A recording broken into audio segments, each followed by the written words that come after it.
Assalamualaikum warahmatullahi wabarakatuh. Selamat pagi anak-anak. Oke, bagaimana kabarnya kalian hari ini anak-anak?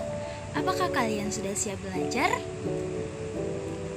Jadi hari ini kita akan belajar tentang tema 8 daerah tempat tinggalku, subtema 2 keunikan daerah tempat tinggalku, pembelajaran 3. Jadi sebelum masuk materi baru, Ibu mau bertanya sama kalian. Di pembelajaran 2 kemarin kita membahas tentang apa saja anak-anak, ada yang tahu? Oke, di pembelajaran 2 kemarin kita membahas tentang Dayu yang memperkenalkan tarian daerahnya, yaitu tari pendet yang berasal dari Bali. Jadi di Sulawesi Tenggara ya anak-anak, khususnya di Kota Bobo ini banyak ya tarian. Ada tari bosu, tari putingbe, dan masih banyak lagi ya anak-anak. Oke, langsung saja kita masuk di pembelajaran 3. Oh, sebelum masuk di pembelajaran 3, Ibu ingin memberitahu kalian bahwa di pembelajaran 3 ini kita akan membahas tentang kita akan mengamati gambar-gambar, dan terus kita akan membahas tentang pekerjaan yang ada di sekitar kita. Oke, langsung saja kita masuk di pembelajaran 3 ya anak-anak.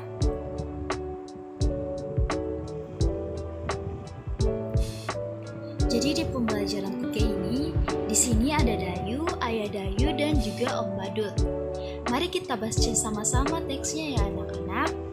Hari itu Dayu dan teman-teman berdiskusi mengenai berbagai pekerjaan sesuai lingkungan tempat tinggalnya. Mereka berdiskusi mengenai pekerjaan yang berkaitan dengan kegiatan ekonomi. Dayu bercerita bahwa dia dan ayahnya pernah berbincang dengan seorang bapak yang pekerjaannya menjadi badut. Bapak itu bernama Pak Andi. Pak Andi bekerja di sebuah mal dari pukul 3 sore sampai jam 9 malam. Pagi hari Pak Andi menjadi badut di sebuah taman bermain yang letaknya tidak jauh dari mal. Sampai akhirnya perbincangan Dayu, Ayah Dayu, dan Pak Andi berlanjut dengan bertukar alamat. Ternyata tempat tinggal Pak Andi tidak jauh dari mal yang Dayu kunjungi. Oke, di sini anak-anak menceritakan tentang pekerjaan Pak Andi bekerja sebagai badut di sebuah mal dan juga di taman bermain ya anak-anak. Oke, langsung saja lanjut lagi di materi selanjutnya. Jadi di materi selanjutnya ini anak-anak, di sini ada Dayu, Ilyas, dan Putri. Ibu, ayo kita baca sama-sama ya anak. Di sini pekerjaan sebagai badut banyak kita jumpai di kota. Ia menjadi badut merupakan salah satu pekerjaan biasa. Apa contoh pekerjaan lain yang saling berkaitan dengan suatu kegiatan ekonomi ya? Ayo kita mencari tahu. Oke, materi selanjutnya. Jadi anak-anak, ayo kita amati gambar-gambar berikut. Jadi di sini ada produksi buku, distribusi buku, dan konsumsi buku. Jadi anak-anak, produksi buku itu adalah kegiatan yang memproduksi barang dan jasa. Sedangkan distribusi buku adalah kegiatan yang menyalurkan barang dan jasa. Sedangkan konsumsi buku ini anak-anak adalah kegiatan yang menghabiskan barang dan jasa. Oke, lanjut lagi ya anak-anak. Di materi selanjutnya, ingatkah kalian kegiatan ekonomi? Kegiatan ekonomi terdiri atas produksi, distribusi, dan konsumsi. Jawablah pertanyaan-pertanyaan berikut. Jadi yang nomor 1, apa yang dimaksud produksi dan produsen? Jadi produksi adalah kegiatan yang menghasilkan barang dan jasa. Sedangkan produsen adalah pelaku kegiatan ekonomi yang menghasilkan barang dan jasa. Contohnya seperti warung sembako, agen, kios, supermarket, dan masih banyak lagi ya anak-anak. Yang kedua, apa yang dimaksud distribusi dan distributor? Jadi distribusi adalah kegiatan yang menyalurkan barang dan jasa. Kemudian barang dan jasa tersebut didistribusikan dari produsen ke konsumen.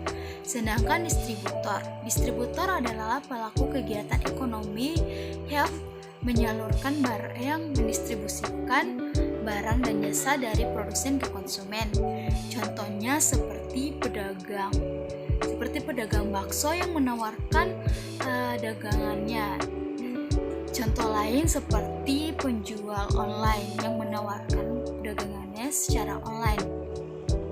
Yang ketiga, apa yang dimaksud konsumsi dan konsumen?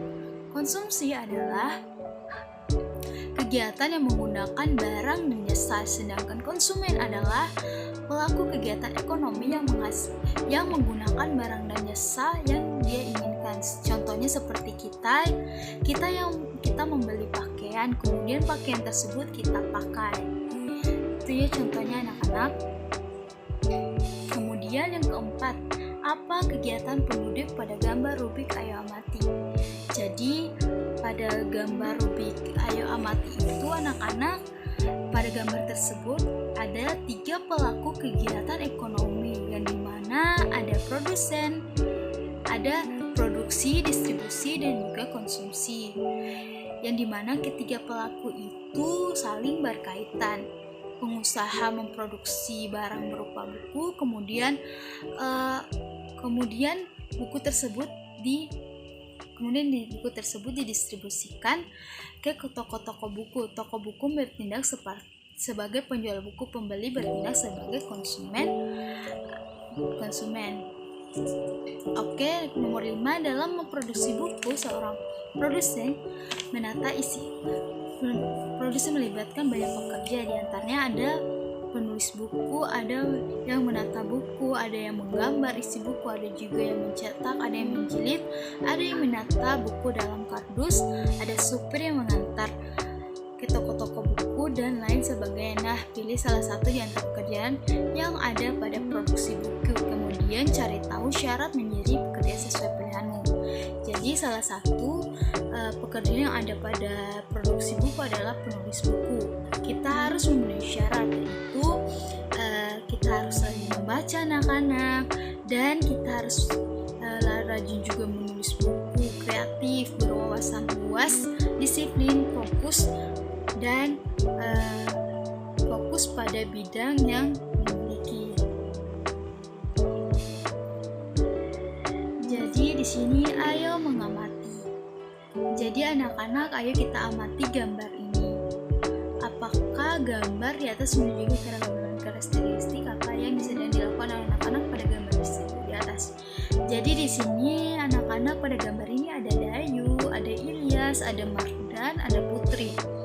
Yang dimana di sini gambarnya di sini mereka sedang berdiskusi. Ya, pada gambar di sini anak-anak ini sedang ada keberagaman karakteristik, yaitu keberagaman fisik, yang dimana ada anak yang berkulit gelap dan juga anak yang berkulit putih. Meski berbeda kulit warna, tetapi mereka tetap bekerja sama dalam melakukan tugas kelompok.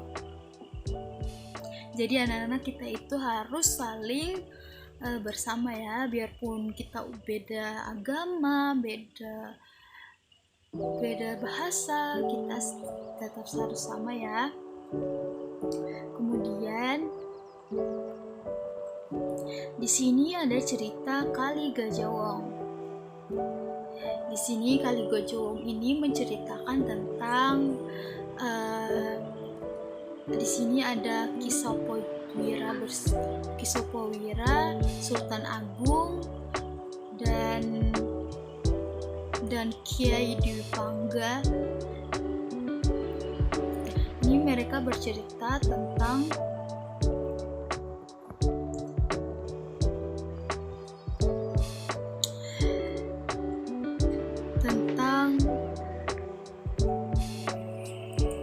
yang samping. Nanti kita baca sama-sama ya anak-anak. Kemudian di sini siapa tokoh cerita di atas? Jadi tokoh cerita di Kali Gajah itu anak-anak. Jadi tokoh itu adalah orang yang berperan. Tokoh adalah orang yang berperan menjadi pelaku atau orang yang ada dalam cerita itu. Yaitu yang ada di tokoh Gajah Wong itu ada Kali Gajah Wong, yaitu Kisah Prawira, Kiai Dewi Mangga, Ki Kartipejok, dan juga Sultan Agung. 2. Adakah tokoh antagonis dan protagonis pada gambar siapa tokoh itu? Jadi antagonis itu ya anak-anak adalah tokoh yang memiliki watak buruk. Contohnya iri hati. Protagonis dendam pada tokoh protagonis memiliki sifat buruk. Contohnya iri hati anak-anaknya. Sedangkan protagonis itu adalah tokoh yang disukai pembacanya, yang biasanya dia baik. Jadi di dalam cerita itu tidak ada ya tokoh antagonis, cuma yang ada protagonis, yaitu Kisah Prawira Kiai Dewi Sangga, Ki Kartipejok, dan Sultan Agung. Semua tokoh menunjukkan sifat baik ya anak-anak, tidak ada yang bersifat buruk. Oke, itu saja materi dari Ibu tentang tema 8 subtema 2 keunikan dari tempat tinggalku, pembelajaran 3. Jadi di pembelajaran 3 tadi kita membahas tentang pekerjaan sesuai lingkungan tempat tinggal, dan juga kita membahas tentang cerita rakyat, yaitu Kali Gajah Wong. Oke anak-anak, assalamualaikum warahmatullahi wabarakatuh.